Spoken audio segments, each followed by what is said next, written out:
belajar tentang apa TPA terbaru. Walaupun kemarin tidak, tapi kita tahu bahwa tes itu selalu muncul lagi kadang tidak. Tapi apa sih manfaatnya ketika kita belajar tes verbal kata?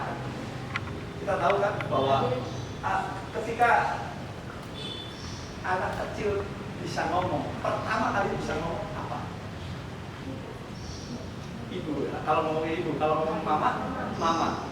Terus apa lagi kira-kira selain kata mama? Kosa kata apa yang didapat ketika kita dengar ponakan kamu mungkin nggak nyadar itu, tapi coba apa saja kata mama, papa, apa lagi?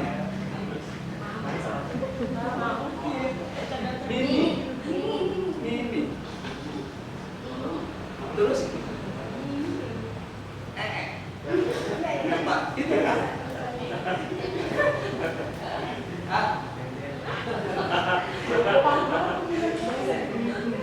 Kayak gitu. Berapa kata itu? Tetapi di antara sekian 4 kata, kira-kira kata apa yang pasti muncul duluan?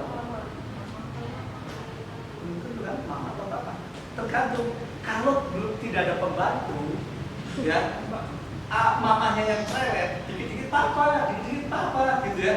Maka kata apa yang kira-kira keluar? Apa?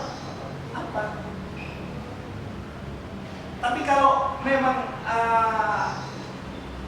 papahnya itu cuek, secara bias gender gitu, biasa memandang seksis dalam sudut pandang itu urusannya cewek, maka ketika ada sedikit aja ngomong gitu kan, teriak-teriak gitu, kata mama lebih banyak, maka kata apa yang muncul di anak itu pertama kali muncul? Mama. Itulah yang disebut dengan aspek bahasa itu, ada kata aspek mendengar. Apa sinonim kata mendengar? Ini langsung pada kata itu. Apa? Mendengar itu sinonimnya apa? Iya, menyimak. Mendengar atau menyimak. Ini salah satu aspek bahasa. Menyimak banyak banget kan dia dengar 0 bulan atau bahkan ketika dia di kandungan. Itu ada beberapa teori tentang ketika di kandungan juga mulailah diajarkan musik asing gitu ya, diperdengarkan, didengarkan, apa yang tepat? Didengarkan, diperdengarkan, didengar, mendengar, ya, diperdengarkan, musik klasik itu ada diyakini bahwa itu akan berpengaruh positif pada organ otak, katanya ada yang teori seperti itu perlu diuji.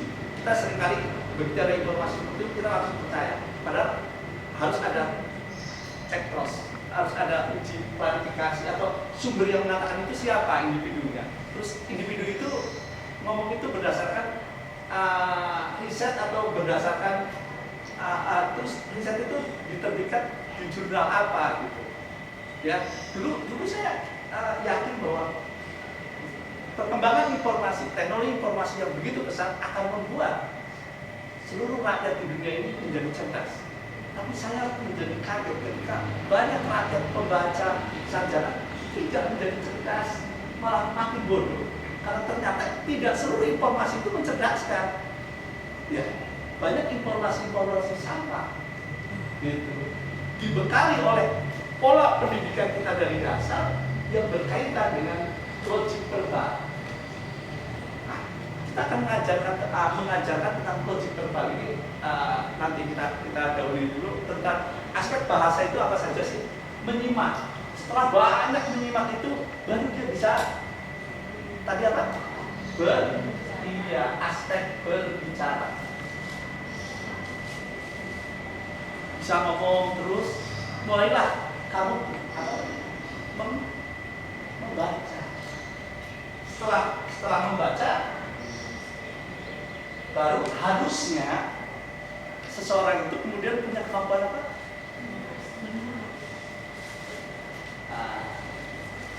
Ini yang saya juga hanya bisa ngomong doang, karena saya dibesarkan dalam tradisi lisan.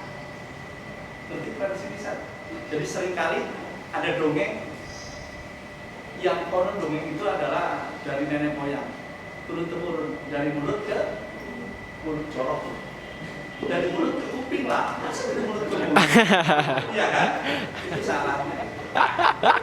Itu kata, kita ngomongin kata. Apa sih itu kata? Nah, ini sejarah kata. Sebenarnya kita menjadi disebut manusia dan kita merasa diri istimewa. Ada pertanyaan mendasar, itukah kita ada makhluk yang paling istimewa? Sudah mulai dipertanyakan. Kita merasa paling istimewa. Mengapa? Peradaban lah yang membuat kita merasa paling istimewa. Kita merasa lebih hebat daripada makhluk-makhluk lain di bumi ini atau di planet sejauh kita tahu, gitu kan? Ada kehidupan seperti kita, seperti manusia di planet lain, di angkasa sana? Nah, sejauh ini saya belum menemukan. Terus bagaimana pengetahuan lain, katakanlah doktrin agama apa? Oke, kita abaikan dulu itu. Pokoknya yang jelas sejauh ini saya belum menemukan. Tapi bagaimana kok manusia punya peradaban seperti kita kenal sekarang ini? Apakah ujuk-ujuk katanya Pak saya? Apakah kata semuanya sudah lengkap? Peradaban selalu diukur oleh jumlah. Kayak tadi saya kembali lupa tadi mengatakan, pada usia-usia ketika dia mulai si balita mulai mengucapkan kata-kata yang sering didengar, dia ucapkan kembali 2-3 kata. Bahagianya bukan main. Orang tua, mama, iya mama, gembira banget, apa. Padahal dia punya anak yang sudah 12 tahun ngoceh terus, dia pusing marah. Tapi ini pada bayi yang sudah bisa mengatakan, udah seringnya bukan main. Misalnya dia mulai bisa mengatakan mama pada usia-usia 9 bulan, 12 bulan dia udah mau mama udah banyak lagi. Pada usia 2 tahun kira-kira ada berapa kosakata yang dia bisa? Coba lu bayangin, silakan. Benar ini suruh bayangkan. Orang yang 2 tahun itu punya ponakan, bisa pasti dia udah bisa nyanyi. Cicak, ya, diam merayap, bisa lagu gitu kan? Kalau dinyanyikan, ada berapa kata sudah? Cicak, dinding, merayap, gitu ya. Apalagi kalau balon itu ada berapa tahun? Pada usia, katakanlah tadi 0 sampai 1 tahun, baru 3-4 kata. 4 kata. Pada 0 sampai 1 tahun, hanya 4 kata. Tetapi pada 1 sampai 3 tahun, udah berapa kata? Cuma 40 kata ada. Lebih.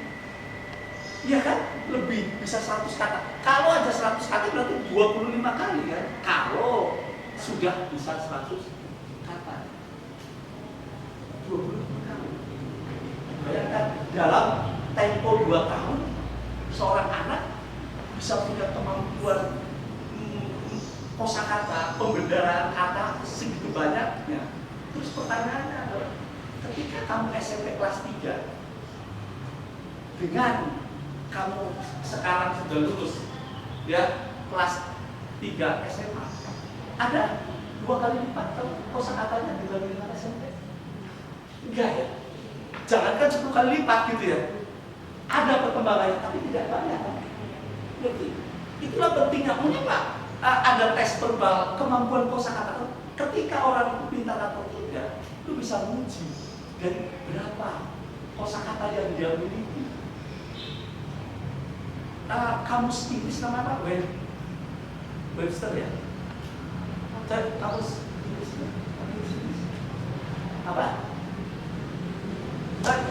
Bisa diingatkan saya, kamus Inggris itu Webster ya? Oxford. Oxford ya. Itu berapa tebal sih? Segini ada ya? Ada. Kalau kamu tahu kamus bahasa Dani, bahasa di Papua, itu nggak ada segini. Dia bisa 300 kata aja. Kok bisa? Ya kan? Itu menunjukkan dia nggak kenal kata beras, dia tidak kenal kata apa tadi? Ini apa namanya? Fokus, proyeksi, apa nggak ada kata itu kan? Orang dari dalam Afrika, berarti itu kan beda peradabannya. Jangan ngomong orang dari bahasa kamus Kubi tahu Kubi? Kamus umum bahasa Indonesia Tebelnya sama dengan kamus tadi bahasa Inggris. Separuhnya kali. Itu menunjukkan peradaban. Jadi kata itu menunjukkan adanya peradaban. Jadi peradaban manusia itu diawali oleh apa? Kata. Jadi orang bisa banyak kata, mulai ditemukan peradaban, menyebutlah kata itu. Kamu tahu nggak? Dulu, jadi kata itu tidak muncul begitu aja, begitu lahir Adam punya sejumlah kata-kata. Itu kan cuma dalam cerita agama yang boleh jadi interpretasi itu sebenarnya tidak senaik itu gitu ya. Itu bisa jadi metafor. Karena kata itu sendiri sebenarnya tidak kenal kata metafor. Itu tidak maksudnya metafor. Ini apa? Penghapus.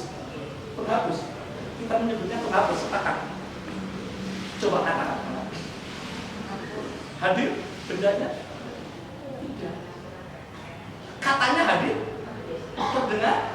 Ketika kita tuliskan terlihat, kita tulis ada kata. Apakah menghadirkan kata penghapus? Ngerti? Jadi kata adalah representasi dari benda itu atau dari sebuah peristiwa. Tapi dia bukan peristiwa itu sendiri, gitu. Ngerti? Tabrakan. Kata-kata kan. Tapi kata tabrakan adalah merepresentasi gimana gitu. Kita bereaksi seperti itu. Jadi itulah riwayat sebuah kata. Jadi kata punya riwayat. Gitu. Kamu pernah dengar kata bajingan? Pernah? Dari kata dasar apa? Bajing itu nama apa? Binatang kan? Tapi kata bajingan adalah tadi berkonotasi atau berdenotasi. Kembali kita ada kata denotasi, konotasi, apa bedanya? Nah, saya katakan nanti kita akan bicara tentang apa tadi ngacak emang. Saya sebenarnya kalau direkam gitu. Aku biasa mau bebas kan. Nah, tapi ini untuk kita di sini ya. Kita coba bahwa muncul kata-kata yang sangat yang kadang-kadang dari kata kita bisa timbul sebuah persoalan. Mengapa timbul persoalan? Lo tahu kalau lu membangun sebuah kata-kata Lego ya, tahu ya Lego ya. Lu Lego terus lu nggak sempurna pemasangan, bermasalah. Di dunia ini banyak masalah. Iya, karena dunia ini dibuat dengan tidak sempurna.